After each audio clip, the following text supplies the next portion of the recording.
New York Times critic Vincent Canby said this movie is not quite network, but then it also doesn't take itself too seriously.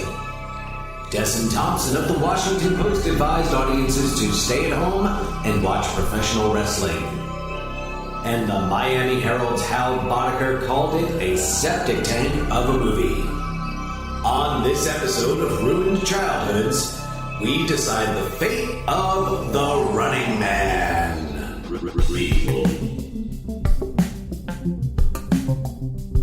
Sequel. Reboot. Which one will it be? It's the Ruined Childhoods podcast. Greetings, Starfighters. Greetings, Dan, and It's to your all of our boy. Starfighters. It's our boy. We have a lovely boy. It's a beautiful boy. Surprise! You have a 42-and-a-half-year-old child. It's what I've always wanted. Are you counting half years still? Fuck yes. Okay, cool. So I'm sorry, I'm not afraid. I don't fear the Reaper. Okay, well, this is Ruined Childhood. Ruined Childhood? Ruined Childhood. We've improperly pluralized the child and singular. God, I'm supposed to teach this stuff. Maybe we should just start over. No, we should not. No, we've started down this water slide. There is no going back up. All right, you're listening to Ruined Childhoods. We are joined on this episode by very special episode. Laura. A very special person. Just because wife you're says. here doesn't mean that it's a special episode. Okay. It was Laura's birthday last week, so This is true. It was her this is her birthday gift. wish. It was. I really badly wanted to be on this very special episode. Okay, not a special episode. It is no, John. I'm sorry. I'm going to have to agree with Laura here. It's a special episode because it's our last 1987 I episode. thought you were going to say it's our last episode. I was like, man. Go out Surprise! I'm done with this shit. Yeah. The Running Man. That's me. Yeah. So we've done our 1987 films, and I mean, I'm just going to spoil the end of the episode, but we've already talked. Did we already talk about it on social media? What our next month is going to be? yes, it was mentioned in an Instagram post from yesterday. Yesterday being June 22nd, Monday, June 22nd. To honor the now late great Joel Schumacher, we're going to do a month of Joel Schumacher films. It will be Joel-lye. Joel-lye, which is better said than spelled. Yeah. It's hard to write it and have it not look like Jolie, like Jolie Richardson or Jolie Fisher. Right. Or any other Jolies you may know. Those are the only two. Those are the only two. I can think Yeah. of. Those are the Jolies. So, Laura, thank you for joining us On this very special episode. Yeah. on this episode. Well, I have it. So I wanted to throw out a question just because it's before we even get into the movie, before we get to the one more thing, because it has already come up that it is a special episode in our last 1987 episode. It's an episode. One of my favorite things about 1987 is the music. And it came up ever so briefly on our Hiding Out episode when we spoke about the, Catch Me I'm Falling by Pretty Poison being kind of a I listened to that song and it is 1987. It is not the 80s. It is 1987 in my heart when I hear that song. And I think there's a lot of, for me at least, and I think music is a very individual experience, but for me, there are some really signature songs, and I'll share some of mine, both soundtracks and just like soundtrack of life from 1987. I wanted to hear what your favorites were, and because I'm springing this on you, I'll hit you with some of mine to give you a chance to think. Well, before you get started, this is 1988, but I am going to bring this up as an example of something that is kind of a Dan story. For some reason, I remember when I was a kid, and I'm assuming that I was, 4. Well, I guess 5 at this point. I was born in 83. So it must have been 88, 89 maybe, but you were going to school. You were, I don't remember what, I guess you were 10, so that's probably like 4th or 5th grade, something like that. Well, if it was 88. 88, 89. Okay, so you were a little bit older than that. 88, 89, yeah, I would have been in 6th grade. Right, so this makes sense because we were at Livingston Avenue Elementary School, which was the grade 4 through 6 at the time. I think that it may have changed since then. And you were, I can't remember what you did in this talent show, but there was a talent show that I went to that was because you were doing something in it. And I have a very vivid memory of some of your classmates doing a lip sync dance to the song Dial My Heart by the Boys.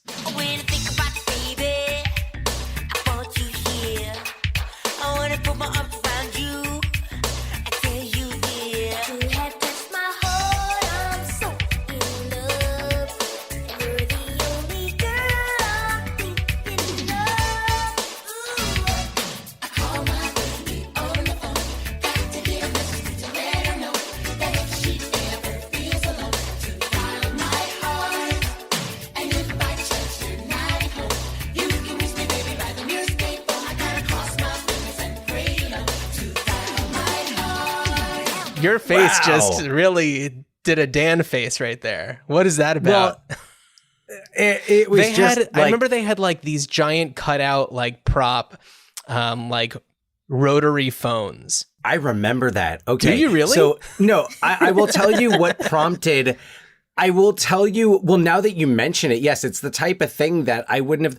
The Boys, what? I had to Google and find out who the artist was, but I remember the song "Dial My Heart." For sure. And now that you mention it, I remember that it exists. I mean, I was going to say existed, but I suppose it still exists. But like, I wouldn't have remembered that in a million years. And depending on, I remember for one of those talent shows, I did a Charlie Chaplin and the Keystone Cops routine. I think that, yes, it was that night. I do remember that. So that was the 5th grade one. Yeah. I did. So around that age for me, we were doing little talent show things during our lunch period at school. And very similarly, and this will tell you like the 6 years later version of that, since that is how much younger I am than you, I did a lip sync dance routine with my friend Paul Marmo. Shout out Paul Marmo, wherever you are, whatever you're doing. I think that he actually was involved with what's that children's song thing that's like a nationwide Music Together. I think he was doing that. But he and I did a routine to the Weird Al parody classic, The White Stuff.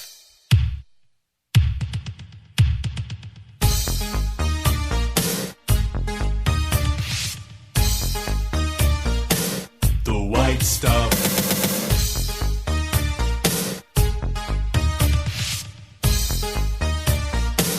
The white stuff. The first one was a sweet one. Second one was a blast. Soon I finished off the bag, ate them up real fast. You can see them in my teeth. Tell it when I talk. Had so many my pancreas just went into shock. I love the white stuff, baby. In the middle of an Oreo, I love the white stuff, baby. It's the most delicious thing I know. That's brilliant. Just while we're on the topic of talent shows. Yeah. Well, hey, a lot of virtual talent shows this year. Are there? I, in fact, participated in one. I did a talent show act this year. So the high school where I teach was hosting a virtual talent show, and staff and students alike were invited to submit videos of under 3 minutes, which ruled out a lot of my top choices. All of my best stuff, my good stuff, my raps, my rhymes, my beats are all in the 5-minute range. Gotcha. My Of Mice and Men rap, 5.5. Dan, I'll tell you, solid. Feels like 6.5. So there's a lot of information in that. It's the whole. It's the whole plot. So I was like, well, what am I gonna do? And it being a high school talent show and this being Seattle, a more progressive area, the times being what they were and the mood I was in that week, I was like, you know what comes in at just under 3 minutes is Peter Finch's I'm as mad as hell and I'm not going to take it anymore monologue from Network. Oh, I was thinking fuck the police, but that was not where you were going. I don't think that would go over well. No, just given his position as faculty. No, I hear that now. No, that would be if I was already planning on leaving the school, maybe. But also that doesn't come in under 3 minutes. So right. No, that's a solid 4.5. Okay. I did. And it's funny because I recorded it after we did. I forget which episode, but it was after we recorded an episode one night. And it was a later night. And the quality on the computer camera that I used to record it was kind of grainy. And the light is all dark. And I'm looking disheveled. I think this was during those 2 weeks when I didn't shave my head. And so I just kind of had like that little bit of like middle-aged growth kind of orbiting my scalp. I had like a C. The C horseshoe formation, as George Costanza, I believe, called it. There we go. Yes, the horseshoe formation was coming in strongly. And I had this like crumpled up shirt and tie and sport jacket because I never wear these things. So I totally looked as drunk as he is in the movie. And I was trying not to do Peter Finch. I had it all printed out and taped up on the walls around me. Oh my.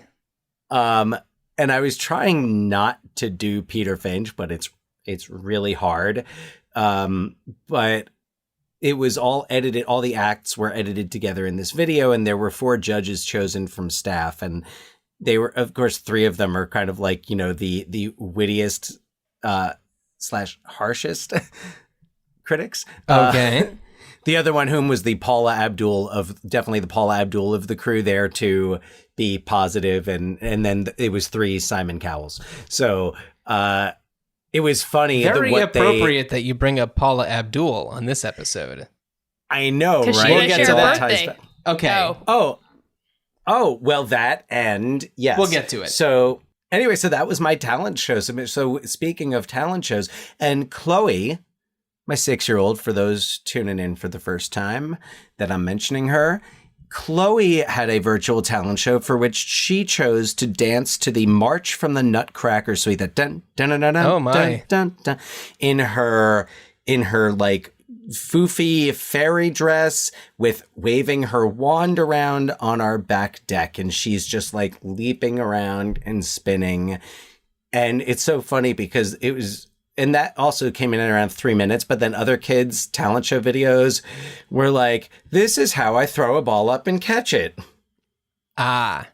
And that was the video. And I'm just like, did we go overboard? But Overboard is not the 1987 movie we're talking about today. So we started this off by talking about 1987, the music of 1987. And you wanted to ask about our 1987 jams. The 2 that come up for me are It's the End of the World as We Know It, which is for sure a classic. People are bringing it up every week, I feel, and since, I don't know, November 2016, maybe?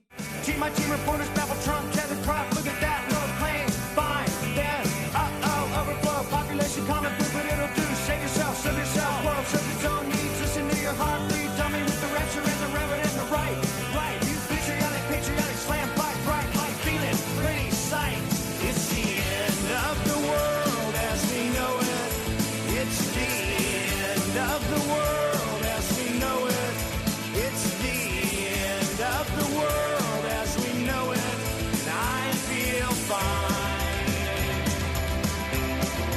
And I think that the other one that sticks out for me is Nothing's Gonna Stop Us Now by Starship. Let 'em see you went crazy.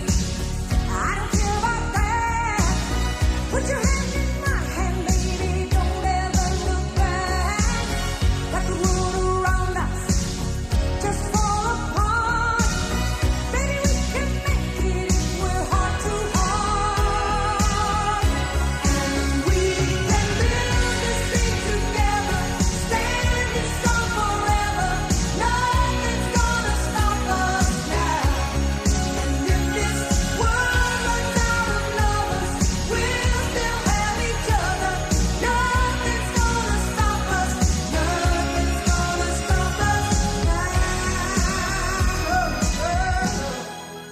like I said, it's personal. I was thinking about REM songs because, of course, that's the year Document comes out. But to me, REM music is kind of timeless.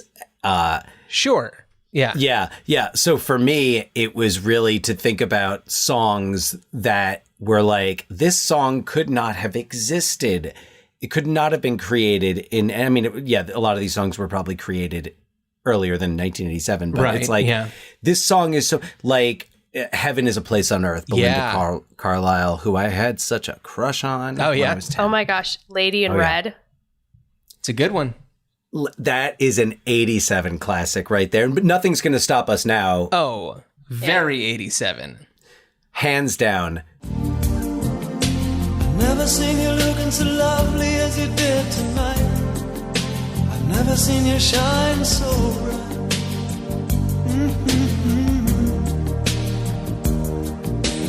Never seen so many men ask you if you wanted to dance. Looking for a little romance, given half a chance. I have never seen that dress you're wearing, or the highlights in your hair that catch your eye. I have been blind, lady in red is dancing with me, cheek to cheek. There's nobody here. It's just you and me. Who's That Girl? Anything off the Who's That Girl soundtrack? When you see her, say a prayer and kiss your heart goodbye. She's trouble in a wood, get closer to the fire.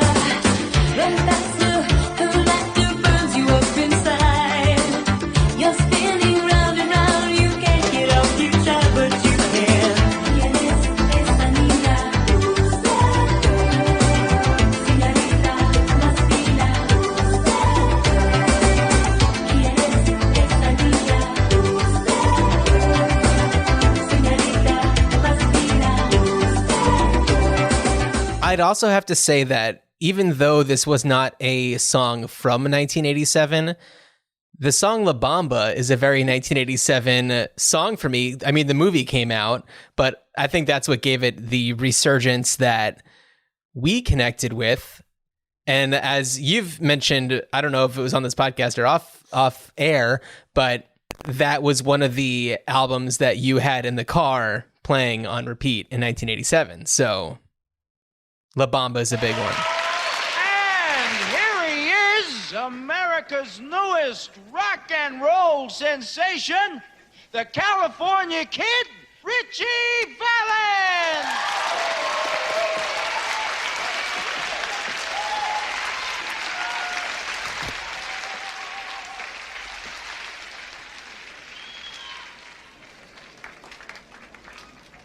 Here's a bit of a rattlesnake. Para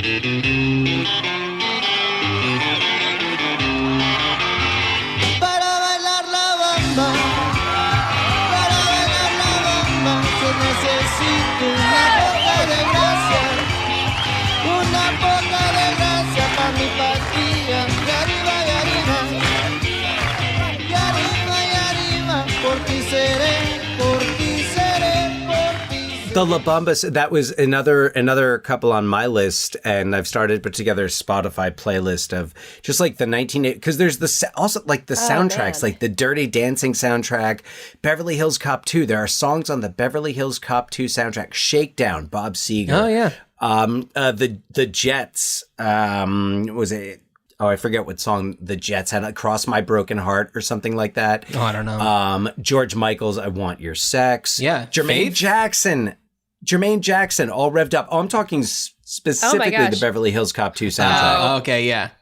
Big Time, Peter Gabriel. Big Time.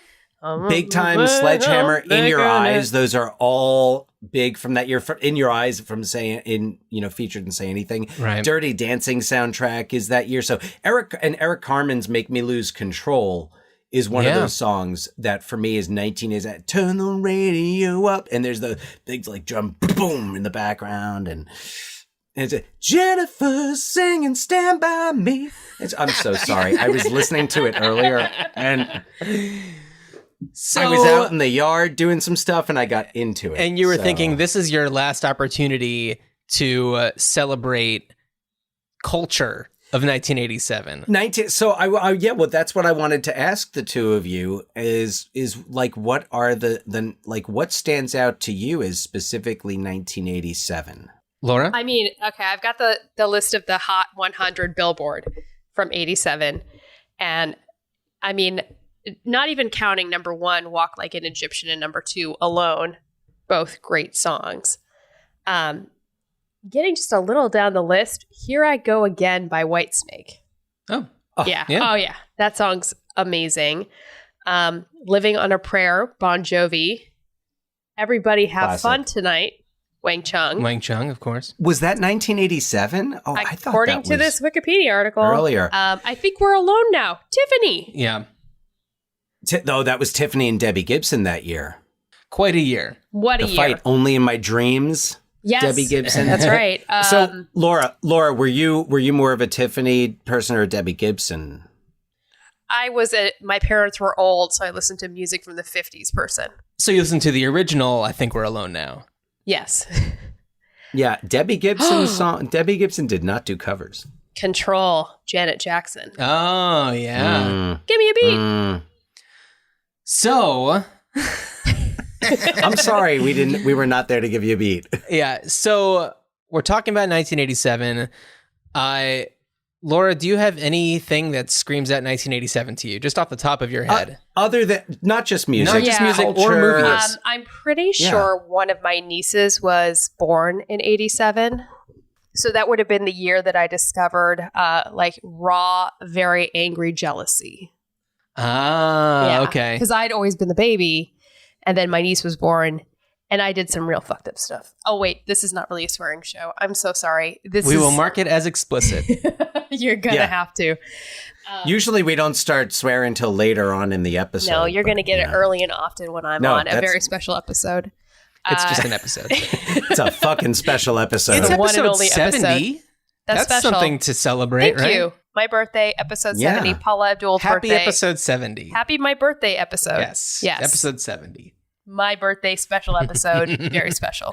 So, 70th. for anybody who's tuning in for the first time, if you are enjoying what Laura is spitting out, you could also hear her on the episode that we did about the movie Soap Dish earlier, about a year ago. Well, not quite last a year ago. August. Yeah, last August. If you want to hear some words bungled, and that's your episode. Or this is your episode, because we've got quite the roster. John? We've only just begun.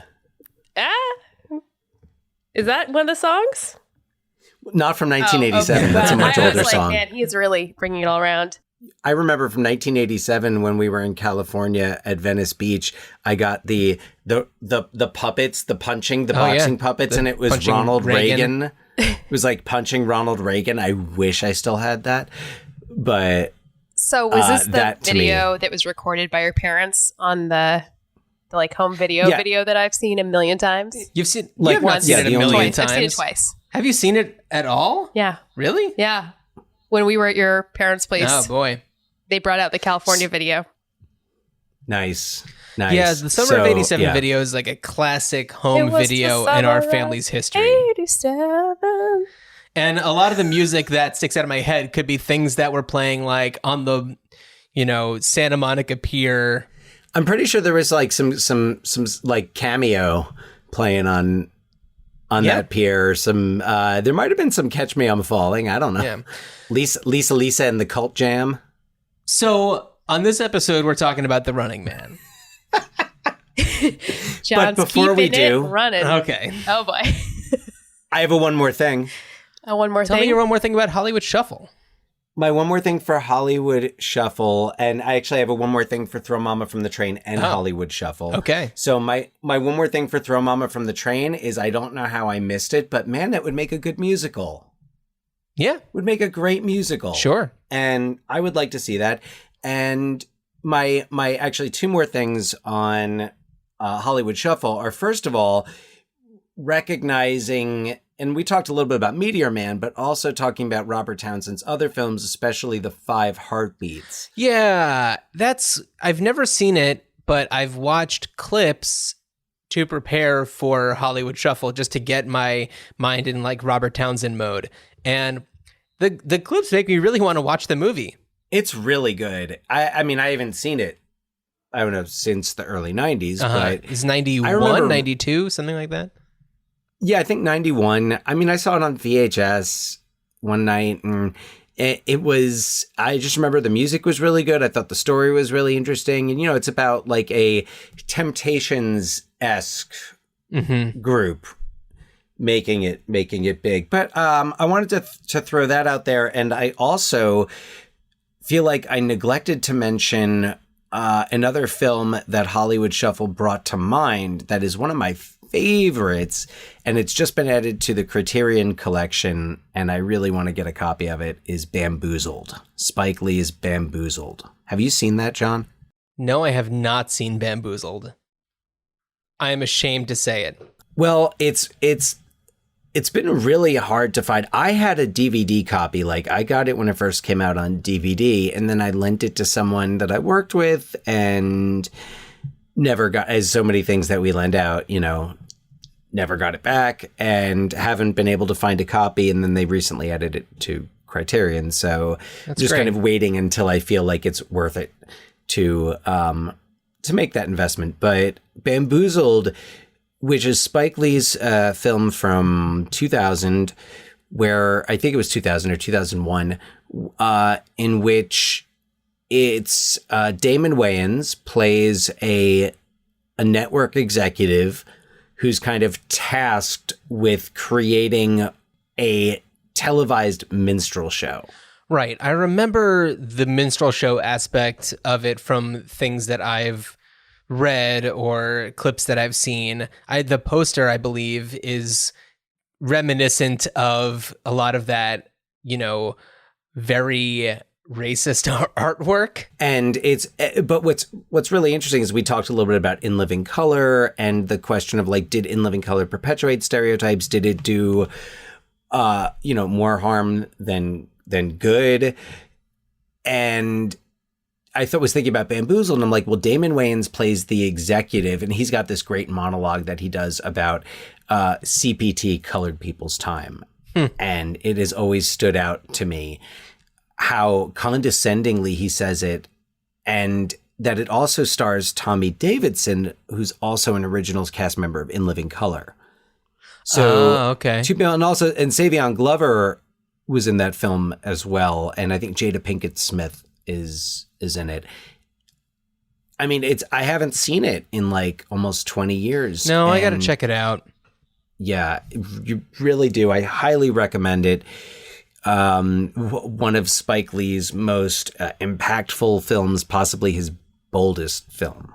Yeah, and just since we recorded that episode, this is something that I feel like we would have mentioned on that episode, but there's been a lot of interesting things going on about people in the entertainment industry recognizing mistakes that they've made in the past and addressing them, such as Jimmy Kimmel and his doing blackface on The Man Show.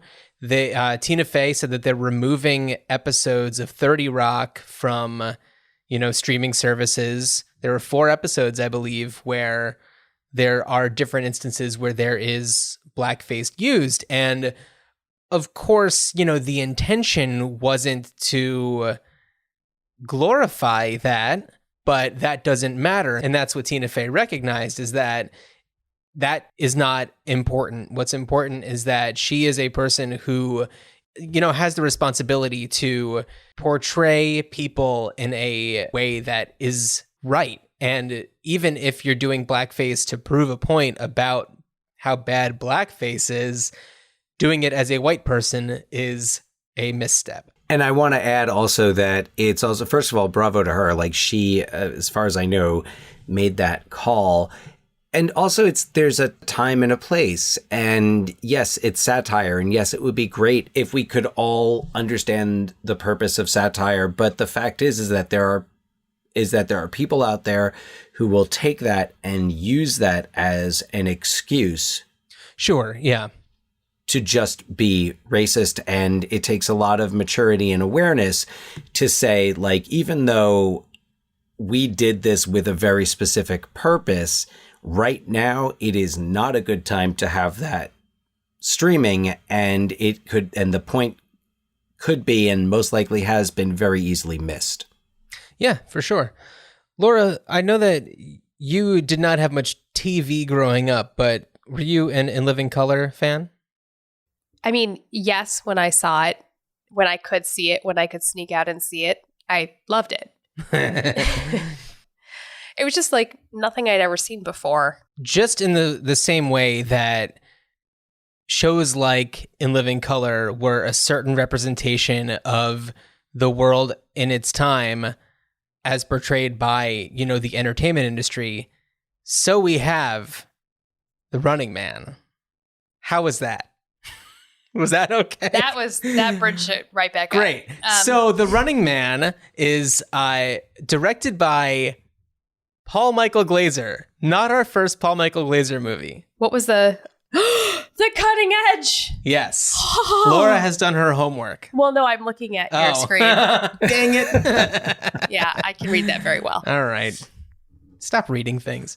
By the way, I watched The Cutting Edge for the first time when John watched it for this podcast, and it blew my mind. I loved it so much. Yeah, so this was a few years before that. Very different tone of a movie. And Paul Michael Glaser was, I think, the fourth or fifth director that was on this movie. I think it went through a lot of other directors before they were just like, all right, how about this guy? He has a pulse. Miami Vice has already done shooting its season. Paul Michael Glaser is free. Yeah, I think he had only done TV up until this point. Yeah. Oh, Arnold was dead set against it. Yeah. But really briefly, like, I'm looking obviously at John's little thing on his computer. It has lots of text about people in the movie, etc. And it says director Paul Michael Glaser. Glaser. Oh no. But I for a second read it as Dr. Paul Michael Glaser, and I was like, what is he a doctor in? Oh my God. And there we begin. Yes, I have director abbreviated as DIR. So anyway. Important little I. Oh no, okay. So for anybody who doesn't know, this movie stars Arnold Schwarzenegger, and he is, as we teed up in our last episode, essentially a superhero. And this is such an amazing movie to be talking about during this time when we're dealing with police deceit amongst a riot, a crowd of looters. Yeah. Oh, it's very prescient. Yeah. Do you want me to just dig into our synopsis here? Do it. Okay. The year is 2017, and Ben Richards is a police helicopter pilot with a conscience in dystopian Bakersfield, California. When a group of rioters are spotted looting for food, and Richards is directed to fire on the crowd, he refuses since they are all unarmed. His group rallies around him and fights him off in order to spray bullets at the crowd. Richards is framed for the mass killing, and the world has turned against him. After he breaks out of his labor camp, he tries to find his brother to help him get away. Much to his surprise, his brother moved away and a young woman named Amber was living in his brother's old place. Amber believes that Richards is the killer the media has played him out to be and tries to get away from him, but he convinces her to try to help him escape. Once they are at a transit station, she gets away and Richards is identified. He is then drafted to appear in a popular game show called The Running Man, which pits convicts against human killing machines in a live televised event. Richards is paired up with his co-escapees, Weiss and Laughlin. Ultimately, it's up to Richards to kill his way through the show. He is soon joined by his old friend Amber, who is caught uncovering the unedited footage from the Bakersfield massacre that could prove Richards' innocence. She saw on a news report that he assaulted her during his escape attempt, which she knew not to be true, leading her to believe his story about being framed. Now that she is in The Running Man, they discover more truths about how the show handles its contestants, and they make their way through the end in order to help a resistance army uncover the truth for all to see. So, I love this movie. I unabashedly it's great. Love this movie. I saw it the first time on TV. Again, was not supposed to be watching TV. Caught it on some TNT late night whatever. Saw part of it. I love the TNT late night whatever. I don't even know. Yeah, best programming. I really hope. I wish it was actually TNT late night now, whatever. Tonight on the TNT late night whatever, The Running Man. But only part of it because Laura has to go to bed. So yeah, I'd only seen part of this movie ever until I got to college. And then when I went to Best Buy during the holidays to buy Christmas presents, I saw the 2-disc special edition DVD set and bought it. And I was pumped to finally see the rest of the movie. So yeah, basically I saw the movie for the first time then fully, not just in part. It was amazing. I haven't seen it in quite a while, but it holds up so well. It does hold up really well. Now, it's a much different experience watching it now because watching it when I was watching it as a kid, and interestingly enough, I read the book before I saw the movie. Oh yeah, the Richard Bachmann classic. Only because I loved reading movie tie-in adaptations, especially for movies that I couldn't go see in the theater. And I was 10 when The Running Man came out and was not going to be seeing it in the theater, but I bought the book on a school field trip and went into a bookshop. And did you go on a field trip to B. Dalton? No, but we were in a mall. It was from Sunday school. It was from religious school, and we went to Philadelphia, and we went to the Bourse, which was this old train station that had been turned into a mall, and that's where I bought my copy of The Running Man, which I don't know, sold to Linda's Book Exchange or whatever in Cranford. Linda's Book Exchange. Linda's Book Exchange got many of my movie tie-ins. And that I wish I still had. So, but seeing that movie then, it was just oh, that's crazy. And oh, what do they think up next? And look at the jumpsuits. And now I'm watching it and I'm the jumpsuits are the only thing that haven't happened. And even that, it's what is it? Ninja something on TNT late night, whatever. Oh, Ultimate Ninja Warrior. Yeah, American Ninja Warrior. Well, Mom watches that. Does she? Interesting. So, I mean, this movie did influence American Gladiators.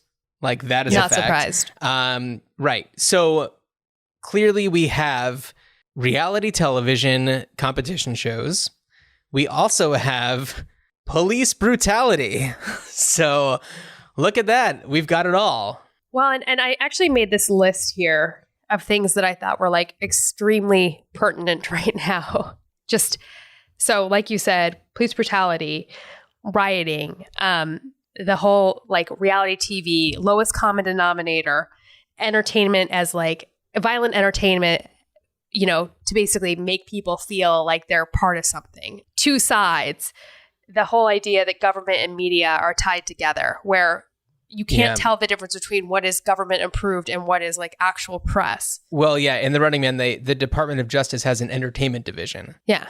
And that's not too far off from a lot of world leaders who control the media. And it's kind of what we see with Fox News, right? That news station, not to get too political, but it very much is aligned with the goals and the messaging of this administration. Right.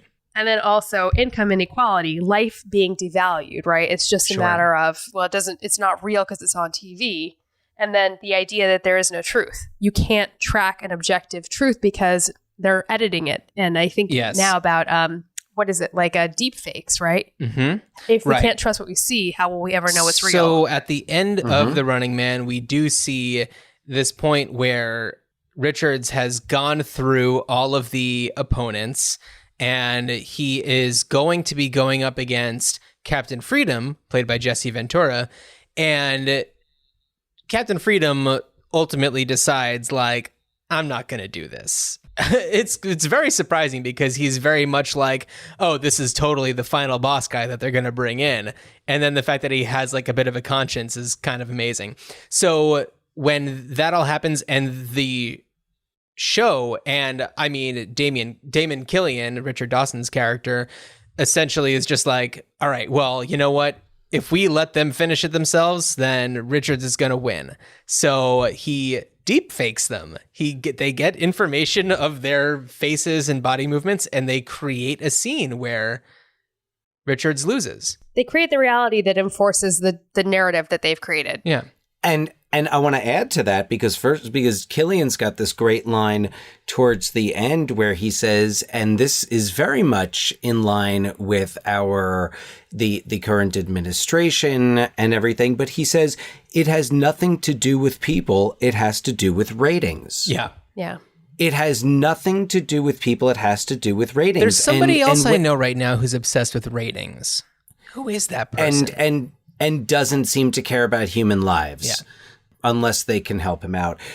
And then you also have the slut shaming of Amber through this fake news. Which by the way, to tell you what slut shaming is in this version of 2017 is they say that she's had sexual relations with 2, sometimes 3 men in a year. Hussy. Yeah. But I love that. But like, there's lines like that. There's little things like that. There's lines like the Department of Justice's Entertainment Division that tell you, and it's so smart with this script they tell you so much about the society. Yeah. Or the constitutional right to an agent. Yeah. Yeah. Yeah. But the idea that would be your representative in this world is not too far-fetched, right? Because it's all the court of public opinion. And you see that when, society has basically said this is a bad guy because they were fed these lies about him. And it is this court of public opinion. It doesn't matter how good he was, how good his intentions were, because the government and the media has portrayed him as a villain. That is how everyone sees him. Yeah. And what also kind of makes me think, wow, this is real, is the only way the people will turn on Killian is once they see with their eyes, which is also a like doctored, could be a doctored video. It's edited, yet we the audience know it's real, but all of Killian being terrible and, behind the scenes towards the end when, Mick Fleetwood takes over the set. Yeah. Mick Fleetwood and Dweezil Zappa. Okay. Is Mick Fleetwood playing himself? There are rumors that support that argument. Before anybody says anything else, I'm going to run down a list of the people that we're talking about. On the last episode, we teed up the fact that we were going to announce the names of the people who are involved in this movie. And at the end of the episode, Laura, we're quizzing you about their names. Because if you've listened to the Soap Dish episode, you know that remembering names, especially those that are slightly complicated... Not even. Yeah. Robney Downey Dangerfield. Was it Robney? So Robney Downey Jr. Field. So obviously, Richards is played by Arnold Schwarzenegger. Amber is played by Marita Conchita Alonso. William Laughlin is Yaphet Kotto, who we remember from Midnight Run, in a very different role, which Alonzo Mosley. Love FBI. Yaphet Kotto. And Richard Dawson of Family Feud and Being a Creep plays Damon Killian. I'm just going to get to the bigger ones. Mick Fleetwood plays Mick. Dweezil Zappa plays Stevie, who's only got a couple lines, but he's part of like the resistance force. Jesse Ventura is Captain Freedom. There's another what? I'm like, there's another connection. The resistance that's camped out. They have their own encampment. Yeah, they're basically Antifa. Yeah. Some of the other ones, Toru Tanaka is Sub-Zero. Jim Brown is Fireball. It says Professor Toru Tanaka on your list. Is he actually a professor, or is that his... Interesting. No, that's his wrestling gimmick. I was trying to get Laura in a Dr. Paul Michael Glazer. I'm sorry, but yeah, that's you can't beat Dr. Paul Michael Glazer. So okay, so now I've closed the list of names. So Laura, when we get to the end, you're going to get quizzed. I hope that you don't have anything written down. I don't. Yes. Okay.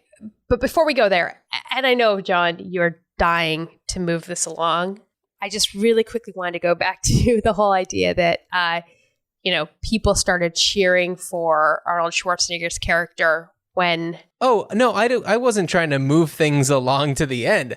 I just wanted to get to that before we really got into the meat of things, and we got into the meat of things right away. That's a teaser. Yeah, no, we went there. Yeah. So, and the whole idea that it's only once they've shown the video of Damon, yeah, Damon, that the audience turns against him. But it's weird because the audience starts to turn against him actually before that. Well, when he starts to do well, when Schwarzenegger starts to there's that one woman in the audience. Yeah, they don't turn on Killian yet, but they start to cheer for Richards. Right. Yeah. But there is that part of this too, which is this movie is not just a reflection of the evils of over-intrusive government or media and government being too close. It indicts ourselves for loving violence. Oh, absolutely. Oh my God. That we allow ourselves to be won over by this all-powerful machine of media and government. Yeah. And the only thing that stands between us and rooting for the bad guy, whoever that may be. Well, the audience is under the impression that the people who their fighters are fighting against are hardened criminals. They think that Richards is a mass murderer. But they still start rooting for him anyway. They still start, yeah. Yes. Yeah. They're still like, yeah, go. I think he's going to win. He's entertaining. It's a perverse world. Well, also, he's entertaining. As the audience members are supposed to be, as each fighter comes into the ring to try to root for them, then that's when they start getting things like the Running Man home board game and all the different prizes and everything. And it's just like they're fed all this stuff to encourage them to root for death, because that's what's happening in there is people are getting killed. Well, that's the other crazy thing is it's implied that those are the first runners that have ever been killed. So basically this game is this everyone loves watching death, but no one actually has to grapple with the consequences of death because they're so far removed from it. Whether it's the fact that the people that they're tuning in to see every week live because it's a game that's actually kind of rigged against the run, not rigged, kind of is rigged against the runners. Well, and then when he doesn't, when he's got Dynamo and he's about to kill Dynamo and he doesn't, right? They boo. Yeah, totally. No, it's really fascinating. And wink, wink, Richard Bachmann, wink, wink, not Stephen King, wink, wink, really, saw into the future in a really fascinating way. Well, although I have to say, from what I remember of the book compared to the movie, it's very different. Oh, is it really? Yeah, I haven't read the book, but I've read the synopsis of the book on Wikipedia. And it sounds very different. It's pretty different. I'd have to go back and read it again, but I think the movie kind of might have nailed it more. Interesting. The movie is much more satirical and funny. It's along the lines of a Demolition Man almost. It's kind of not quite to the cartoonish level of Demolition Man, but also like RoboCop, where they are satiring all of the things about, media culture that kind of rings true. Oh, absolutely. Yeah. Absolutely. So in talking about the script, the screenplay here, this is one of those that's just loaded with the one-liners. And I was curious to know if you had favorites of the one-liners in this movie, not just Arnold's, but though mine personally is Arnold's, and it's the worst one. It's when after he kills Sub-Zero and he goes, Sub-Zero, now Plane Zero. It's like it's like he didn't have an end to it, and it's not a good one-liner. No, but there are no good one-liners in this movie. No, No, they're It's almost like he was preparing with Sub-Zero's character for his role as Mr. Freeze. where the one-liners were just as bad. Chill out. Yeah. Chill out. But I love that line because the last time I watched it, I was just thinking, I was like, oh my God, it's like he thought he was going to come up with something really clever. And then that's all he had was now just a plain zero. It's like that. He says it with confidence. He says it in his Arnold way. Yeah. Like he, in that completely like he's never heard a sentence that wasn't monotone. Well, it's also just like the way that he says it, he sells it. So if it was anyone other than Arnold, it wouldn't work. But I love thinking that was what the character was doing. Was that I don't have anything. Well, you also have to keep in mind this is a cop, notoriously funny people, clever with one-liners. I also got to say, depending on which police force, hilarious. Metropolitan. That is true. Yeah. That is true. Police this is squad. a straight up funny movie. It's practically like Monty Python cut off an arm, blood spurting at you movie. Yeah.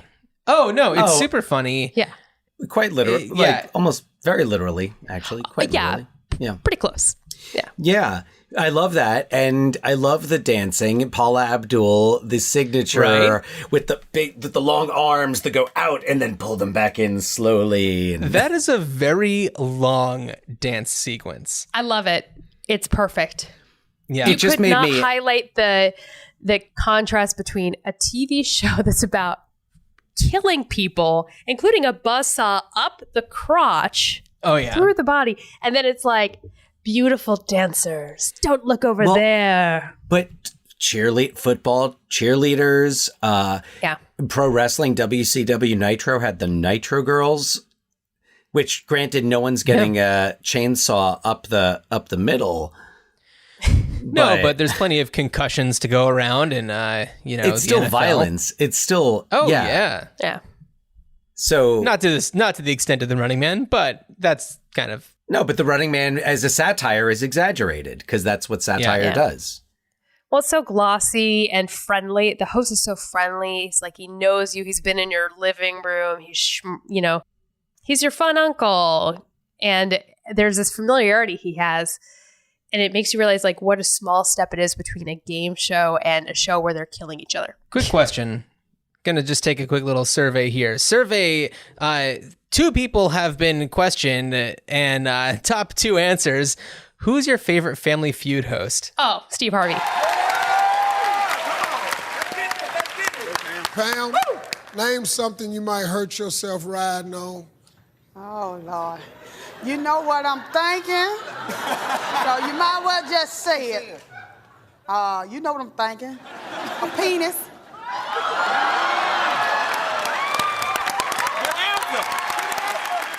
Dan, we have Richard Karn, Louis Anderson. We have Damon Killian. Oh, no, I mean Richard Dawson. Damon?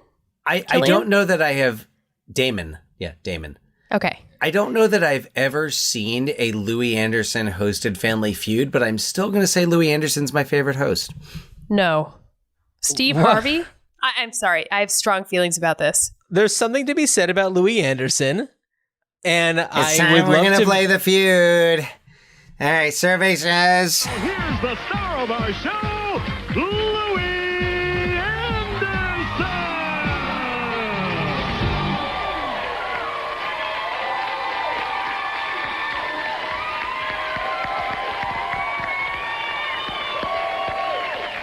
Thank you. It's the Bregman family against the Allen family. You know what? One of these people could walk out of here with $10,000, but I think... Let's get started. Play the feud. Come on, Peter. How are you? I'm doing great. Good luck. We surveyed 100 people. Top 7 answers on the board. You have to try to find the most popular answer. Name a part of the body that gets bigger as adults get older. Freddie. Penis.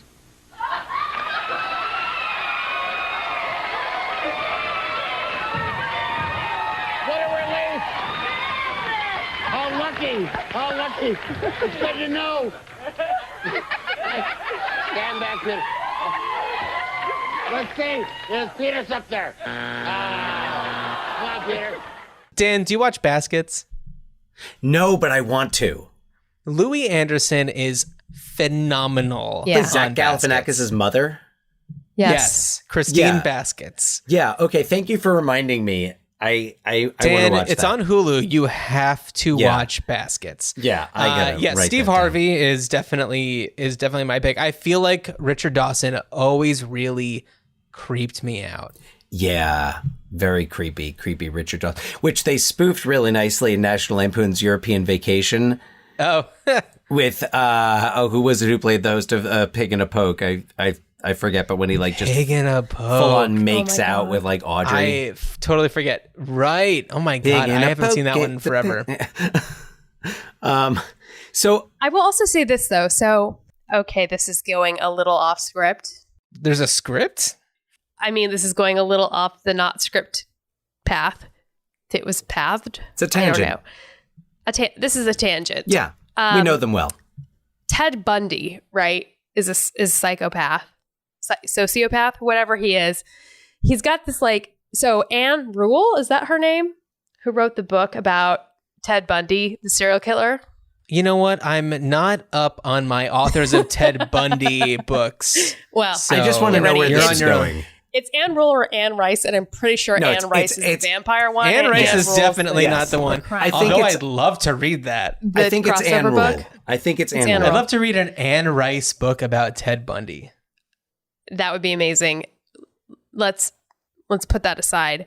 Anne Rule was actually friends with Ted Bundy, and she said his mask was so perfect it never once slipped with her. Mm-hmm. Like she would never have known because he was such a perfect psychopath, right? Like so charming, so endearing, so seemingly empathetic. And that's like what a lot of these game show hosts seem to me. They're too perfect. They're too like empathetic and friendly and on the like money. And I don't know why I threw that in there, but that's what he seems like to me as well. Richard Dawson, or are you talking about Damon Killian? I mean, all of them. All of them. Richard Karn. Richard Karn. Yeah. You can trust Not Richard Steve Harvey Karn. either. Well, maybe Steve Harvey is. It's a perfect mask. You wouldn't know you were looking at a mask. Steve Harvey is a really smart media mogul. And I think that person takes advantage of every minute of every day.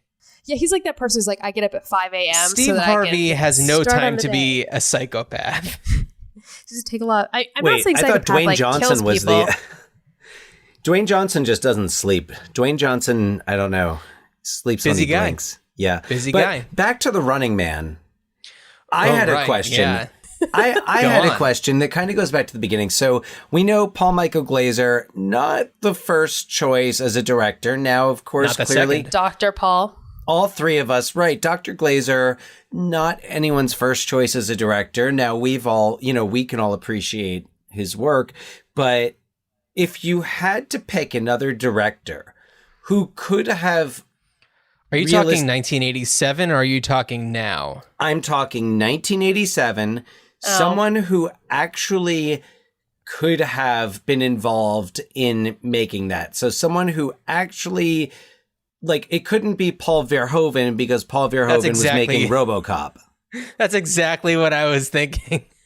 I was thinking that, but I was like, but if you pick Paul Verhoeven, then in your alternate universe, you lose RoboCop. I think that I would be interested in a Ridley Scott. Yes. A Ridley Scott version. I even had that as like one of my directors that I thought about for, Uh-huh. when we get to that step. Wink. I definitely thought about Ridley Scott. I mean, then you would lose someone who'll watch over me, but Ridley Scott makes a movie like every year. So I think that's okay. I was thinking about John Carpenter. Oh yeah, John Carpenter would be great. A John Carpenter run. He's got I think also a John Carpenter score. Yeah, would work really well with The Running Man. And what that would lead me to think is that a Kurt Russell, Ben Richards would be a pretty good choice. It would be, yeah. I'm not saying it's a package deal. Like, if you pick Scorsese, it doesn't mean that De Niro's your Ben Richards. Yeah, well, likely. I'll be back. I know very few directors from the 80s other than Steven Spielberg. Correct. That's his name. I'm trying to envision a Steven Spielberg presents The Running Man. John Williams score. Yeah. Oh, man. We've been listening to a lot of the Harry Potter score here. So. It's just children. We don't need another hero. Yes. Oh my God, you read my mind. That's exactly what I was thinking it would turn out to be, is Arnold Schwarzenegger, like the Resistance is all those children from Beyond Thunder. Oh, Beyond by the way, Thunderdome. fuck Mel Shaking Gibson. the Sorry. cages. Fuck that guy. Oh, yeah. Back This in the is- news for being a garbage shithead. Also, And just- Keanu Reeves in the news for being awesome. Yes, I was really nervous that, I know the news, but I was like, you better finish this by saying something really good, really quick, because so as of the day we're recording this, Winona Ryder just came out with information about some awful things that Mel Gibson said to her, which he denies, and we all know the truth, but some really wonderful things about her experience with Keanu Reeves on Bram Stoker's Dracula. Love that she's spilling the tea and that Keanu Reeves is the best. I just love him. Right. So what happened there is Francis Ford Coppola directed the cast to yell at her and like call her a whore to like get her upset and bring up these emotions. But like Keanu Reeves wouldn't do it. I believe some other cast members like refused to do it. So she acknowledged that. Yeah. Gary Oldman just went for it. Yeah, You're going to be cast in my Steven Spielberg directed Running Man. I'm just kidding. Keanu would make a good alternate Ben. Not Keanu in 1987, a mid-90s Keanu. Keanu now, I think. Are we getting there? Are we doing this? Oh, Are we in it? Okay. We're in it. I would see Keanu Reeves in the Mick character. Which one's Mick? Played by Mick The Fleetwood. Resistance. He is like the head of the Resistance. You're one of the ones who arrested all my friends, burned all my songs. People like you took this country, turned it into a jail. We don't want his death on our hands. He's a cop. He's the butcher of Bakersfield. Come on, Mick. You can see through that crap. It's network propaganda. We don't know that. We know we wouldn't be here if he hadn't helped us. We also know he's not one of us. Perhaps now he's seen too much. I've seen too much? All I've seen is a bunch of low foreheads who think they can change the world with dreams and talk. It's too late for that. If you're not ready to act, give me a break and shut up. Oh my God. So, is he like in the band Fleetwood Mac? He is the Fleetwood of Fleetwood Mac. Yeah, the drummer. Yeah. I thought maybe it was just like a good And then last name. Dweezil Zappa's character is Dweezil Zappa. Stevie Nicks. Right. Yeah. Wait. So there is a conspiracy theory that Mick Fleetwood is playing future Mick Fleetwood, and that somehow like Fleetwood Mac is like part of the Resistance, which is like, I love that. I love that. We're so used to fighting each other. Really we know how to interesting. fight other people. Oh, totally. I love that casting, by the way, of Mick Fleetwood and Dweezil Zappa. Yeah. I feel like there was some great casting. I actually feel like the woman who played Amber, Maria Conchita. Go on. Alonso. I feel like she was great. Like a legit, not like Arnold Schwarzenegger is great. Like she actually sold that role.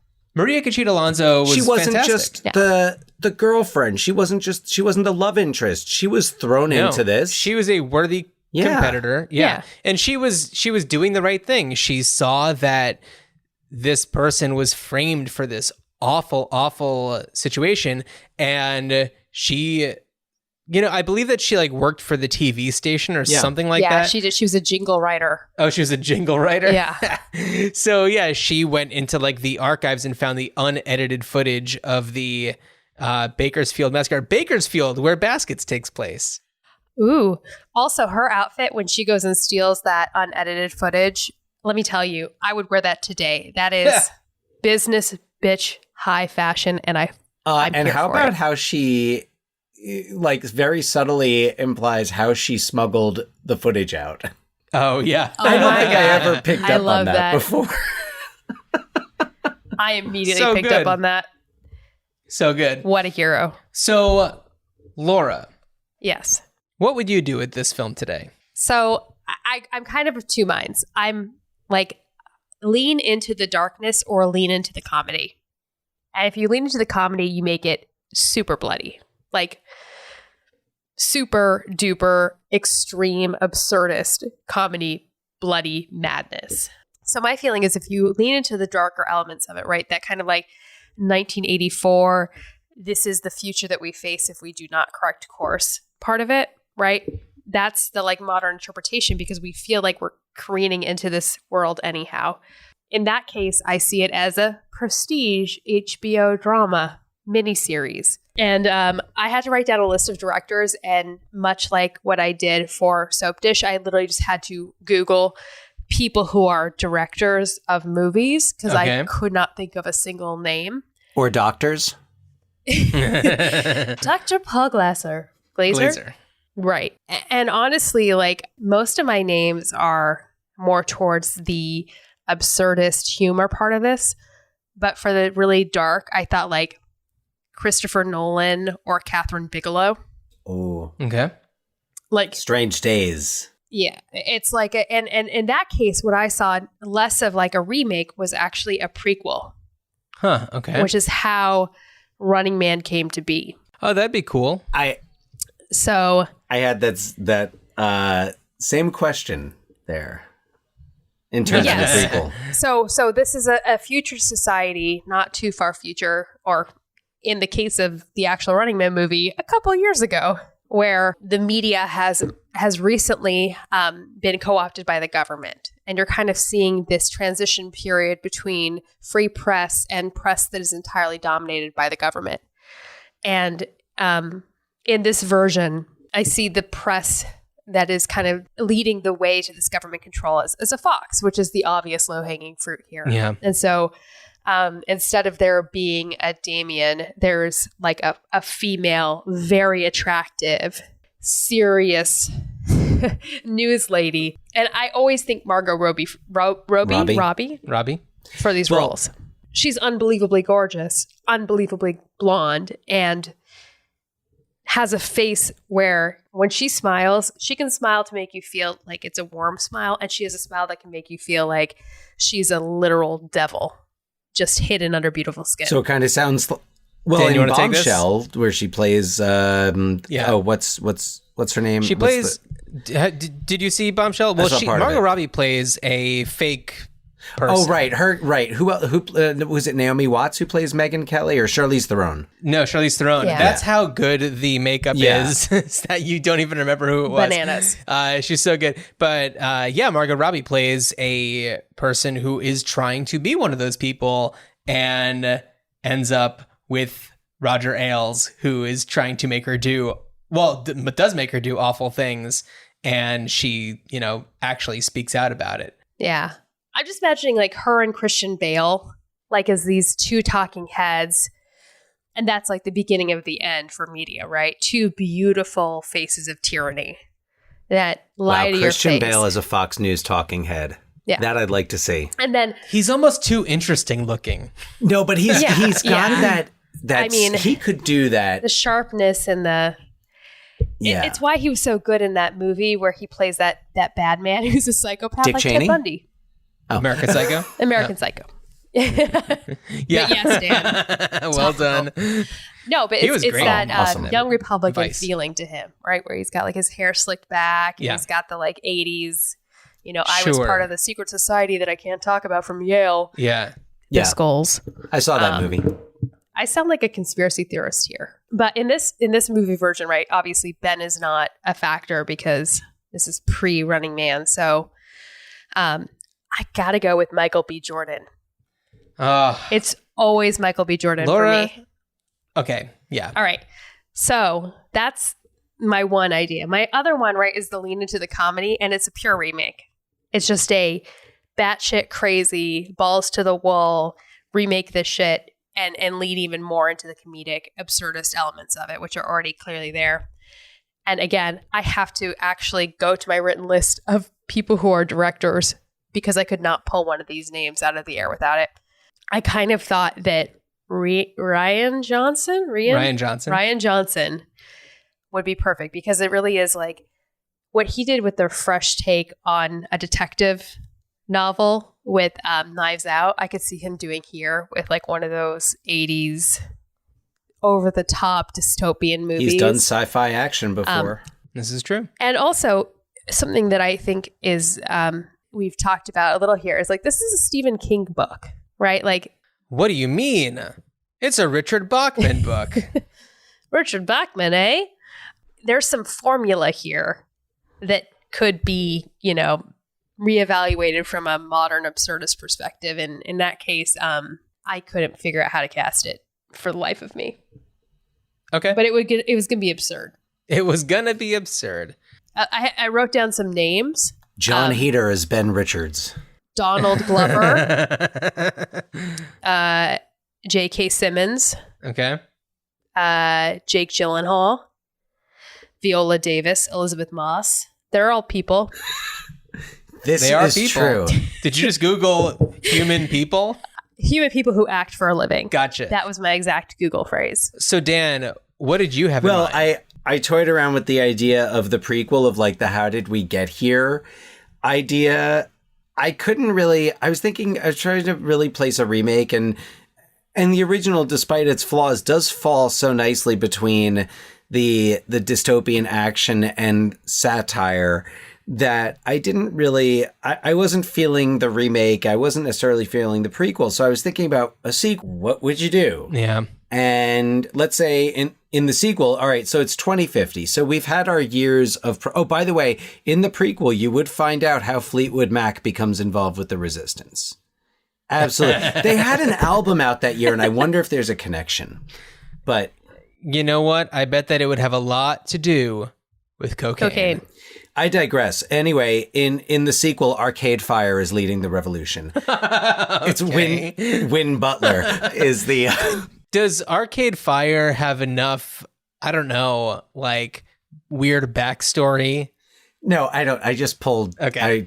I was like, who would be funny as like the resistance for our generation's music? Billie Eilish is the head of the resistance. That actually makes sense. They've got some, right? People thought they were siblings, but they were actually exes. I think that if you were making this movie like 10 years ago. Okay. Maybe Drake is the head of the resistance. Okay. Anyway, in the sequel, so you've seen that, as happens, the pendulum has swung. So after these years of fascism and tyranny and exploitation, you have these, incredibly progressive, wonderful years where we make progress as a society, as a civilization. And then things get shitty again. There's, stock market crashes, whatever, a Bitcoin failure in 2050, whatever it is. And it's almost fallen back. And there is now a reboot of The Running Man. Because it's like, oh, hey, remember last time we were in that situation? Hey, let's make America great again and bring back the Running Man. And we just couldn't learn from history. Well, but there's also, could exist in the Idiocracy universe. True. And my thought was that like Ben Richards sees what's going on and actually tries to rebuild a resistance, and that you would have either, I have three names. I have Michael B. Jordan, Zoe Saldana, and Ronda Rousey as possible. Is Ronda Rousey still, I don't know, in the public eye? Well, I feel like she just kind of dropped out of everything a few years ago. Well, she was in a Fast and the Furious movie and then kind of just... Well, that's because you don't watch. World disappeared. That's because you don't watch pro wrestling. She main evented WrestleMania 35. I did not even know she was involved. I knew that she did MMA, but I didn't know that she was involved with like she signed to WWE, and she had a good run in WWE. She left to start a family, but she will probably come back to WWE. And like, I think that's kind of where she'll go back to. So she's honing those acting skills. I know she's done some acting. Well, clearly WWE, but I know she did Fast and Furious 7. Yeah, I think it was one of those. And I know that she's done some other movies, but I don't remember seeing any of them. Yeah, I think she's charismatic. She's a badass, and just trying to think of like who would kind of take over that mantle.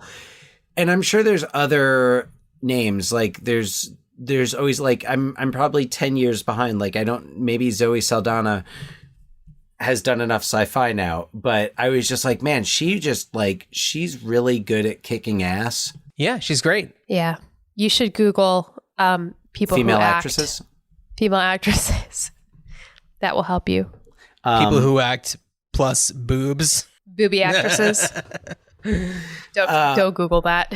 No, but I was also thinking that if you brought it back and you had your new host, I was like, man, I wonder what Mark Maron would be like as the host of the Running Man, of like the Running Man 2.0 or whatever it would be. Yeah, I could see him doing that.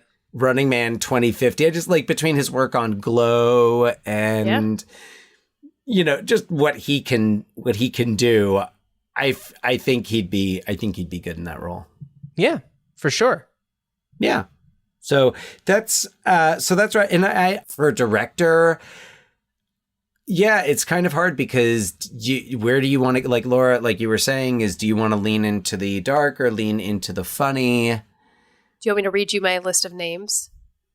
Of human people who direct films? People who direct films, yes. And or doctors? Yes, doctor, directors, actors / models.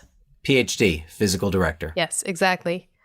Rian Johnson, Christopher Nolan, Spike Lee, Catherine Bigelow, Ava DuVernay, Pedro Almodovar, Jordan Peele.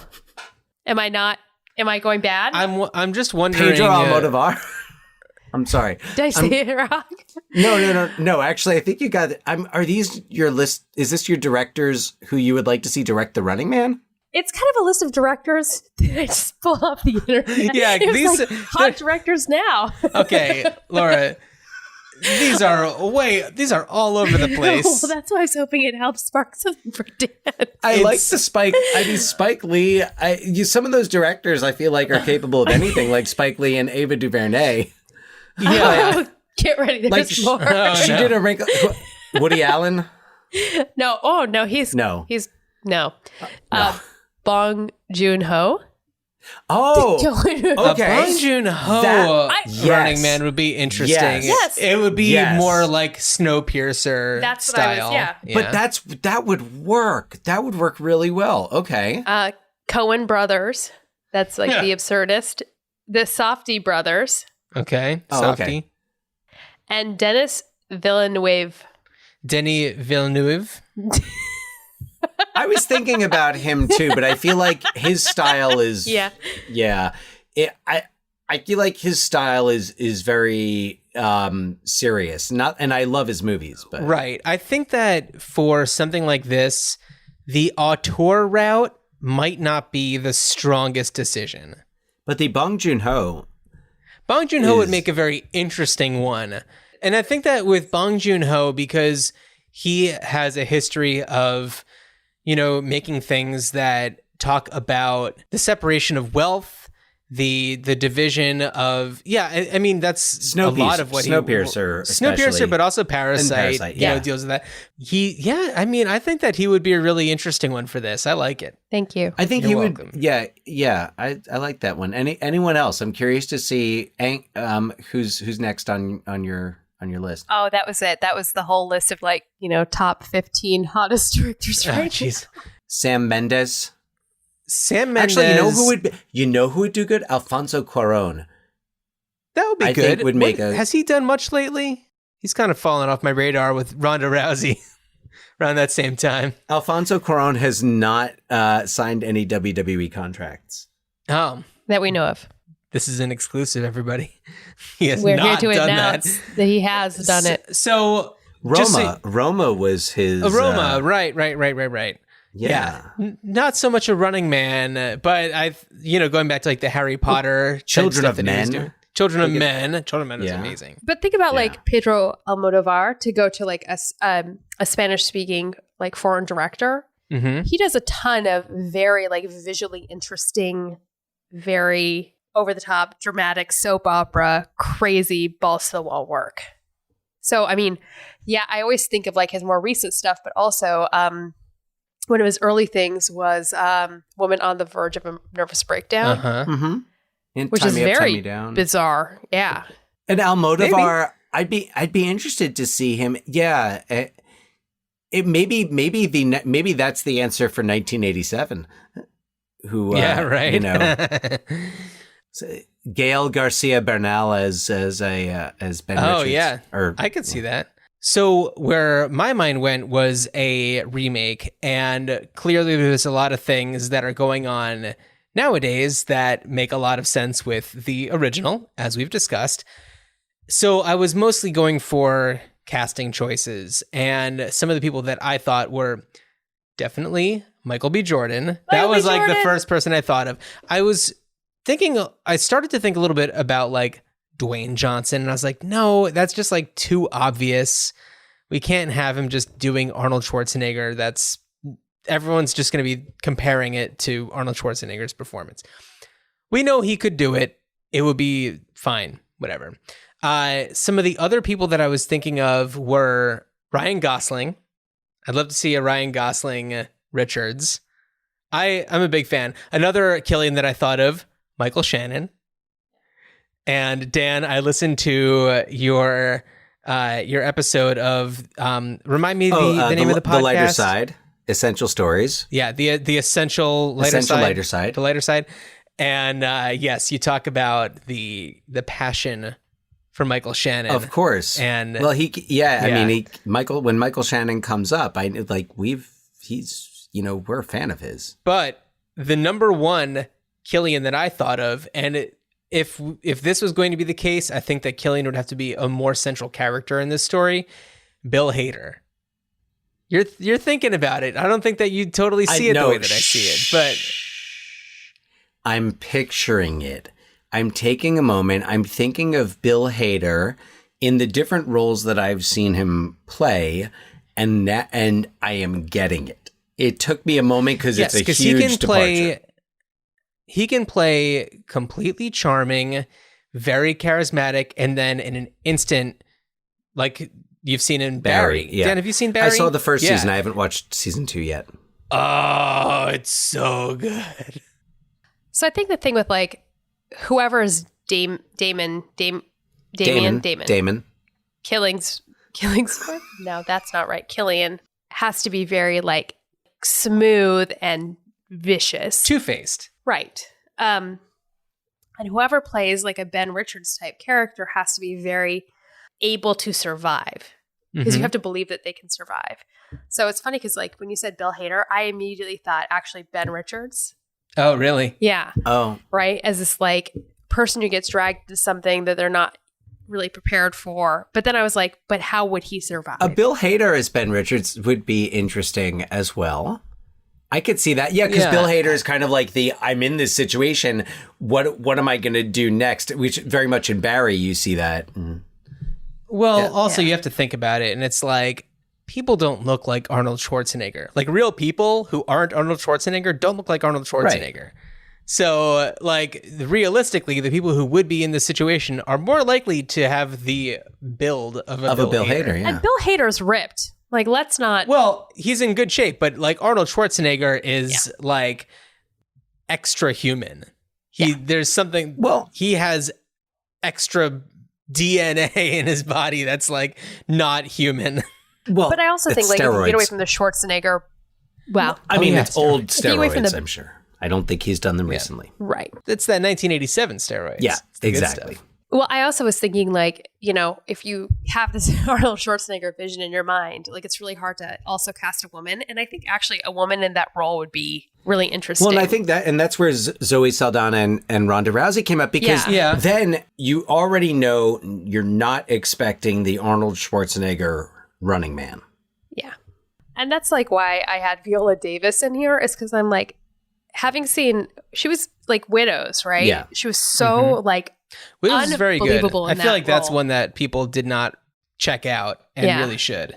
I love that movie. I was a little, I had high expectations that were not met. But I will say that I had high expectations. And I love Viola Davis. She's wonderful. Viola, yes. Did not say Viola before. Viola Davis. Yeah.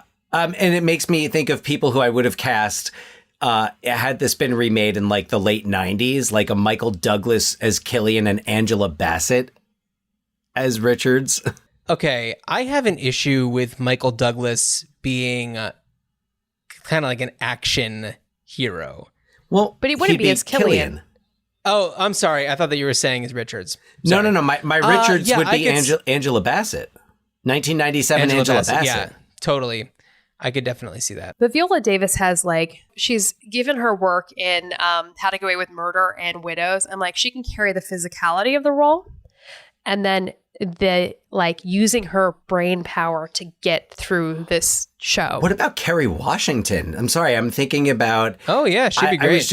I was drawing a blank on her name for a moment, and I thought of Django, and I was, oh my God, Kerry Washington is someone who's in that right age, who's someone who's believable, but you could also believe her getting by on those wits. Yeah. In The Running Man totally. I mean, I think The Runner. It would be called The Runner, not The Running Man. Sure. Yeah. So that would kind of be the reboot. Yeah. And I could also see in my scenario where it's the prequel, right? Like you're getting into Running Man becoming a show.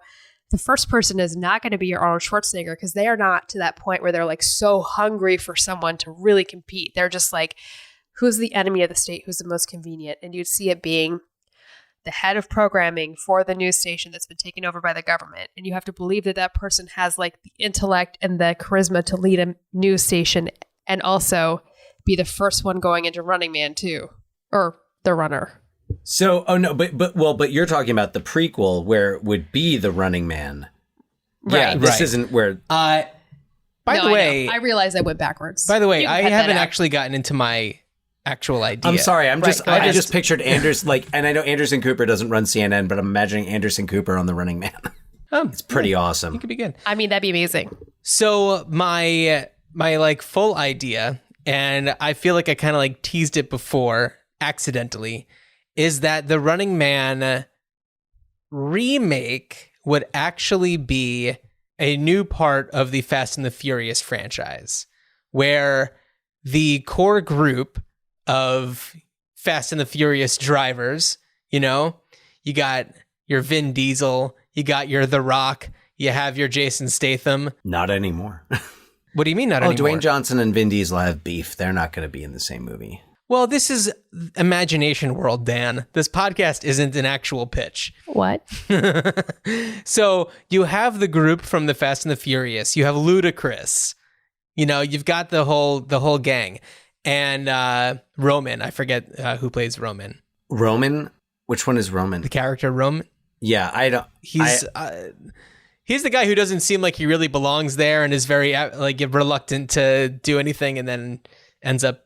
I don't know, but Michelle Rodriguez is going to be there, right? Michelle Rodriguez, of course. So she'd what be an you do awesome is you contestant. have, yeah. So you have this group, and the government, who they have worked with, has now turned against them, and they are being framed for an international incident, and they have to be on the run from everybody in order to survive. And because the government, the DOJ, has a deal with the network, it's all being televised. So anyway, yes, that would be the Fast and the Furious tie-in with the Running Man. The Driving Man. The driving Although they wouldn't be people. driving. They would have to run Fast and Furious. They would not be. Also, they don't just drive. They are in all sorts of motor vehicles throughout the franchise. Oh, yeah. But they would be without vehicles in this. It would be an interesting turn. Well, there are like all the resistance people who are hanging out. So maybe one of the resistance people is like, here's a car. Oh, that would be such a moment. Yeah.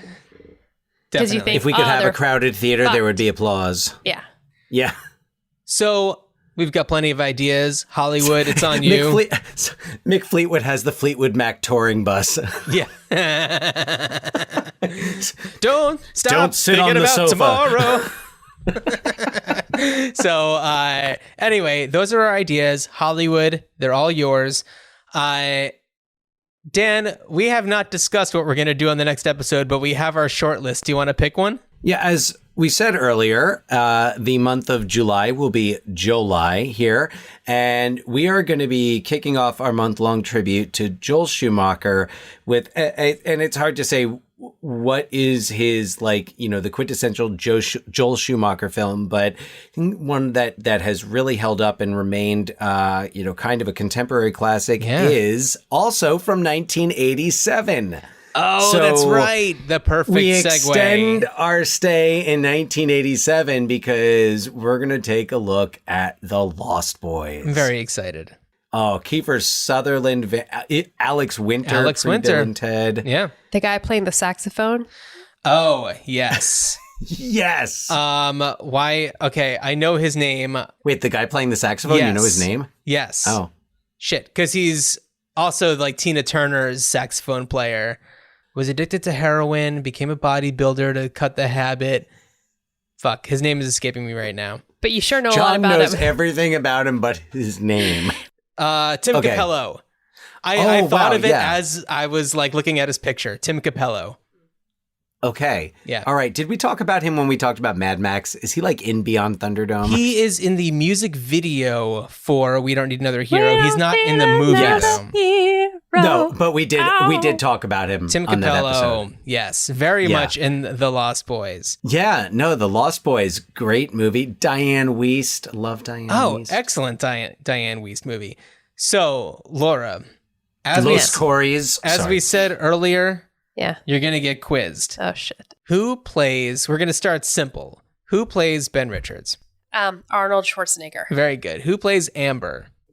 Maria Conchita Alonso. Very good. I believe his character's name was Randolph, William Randolph. Is that right? I'm blanking on it. Laughlin. Wait. Yeah. Laughlin. Like, is it someone who I'd know? We've mentioned his name twice. Nick Mac Fleetwood. Nope. Yaphet Kotto. Oh, Yaphet Kotto. Okay, who plays Stevie? Nix. No. Wait, the Diesel Weasel. Diesel Weasel? No, Frank Zappa's son Diesel Zappa. Very close. Devil. Dweezil Zappa. Vin Diesel Zappa. Vin Diesel. And who plays Damon Killian? Fuck, man. I know he also hosted, I was going to say The Price is Right, but that's not it. It's Family Feud. Richard Dawson. Richard There you Dawson. go. Very good. Thank you. Very good. Well done. I think those are the ones that I wanted to cover. Dan? Yeah, I can't think of it. Who plays Weiss? I don't know. I don't know. Yeah. Apologies to that actor. Oh, how about who plays Captain? I want to say Captain America, but I know it's not. Captain Freedom. Yeah. Oh my God. So he was Minnesota's governor. Mm-hmm. He's also very big, like Arnold Schwarzenegger is. Famously. Also starred alongside Arnold Schwarzenegger in and we The just Predator. watched this Predator. I just saw his name, and I want it. It's like a basic name. Okay, It's like I will say Michael, this: right? the words that go in between the first and last name are typically, and I put them in quotes, the body. That does not help me. Okay. Oh my God, Jesse Ventura. Yes. Very good. Knocked it out of the park. Jesse the Body Ventura. Jesse Ventura. Professor. Never a doctor. There was Professor. Do you remember the Professor? Oh, Professor. right. What is his name? Professor, 2 names with T's. I don't even remember it. I don't know. Was it Toru Tanaka, I think. Toru Tanaka. Lost Boys on the next episode. Dan, I'm really excited. Oh, and thank you all for this very special episode. Thank you for joining us, Laura, on this episode. Yeah. Very Once special again. episode. Yeah. Wow. And we look forward to having you back. Good. Go ahead. What do you guys always say? Good, oh no. Good evening to you, sir. That's not it. Good. And a good evening to you, sir. Oh, shit. And Laura, allow me, please. Good journey. Good journey. Good journey. This is no game. Standing in the dark, I swear I heard you calling my name. And I knew things had changed. No pain, no gain.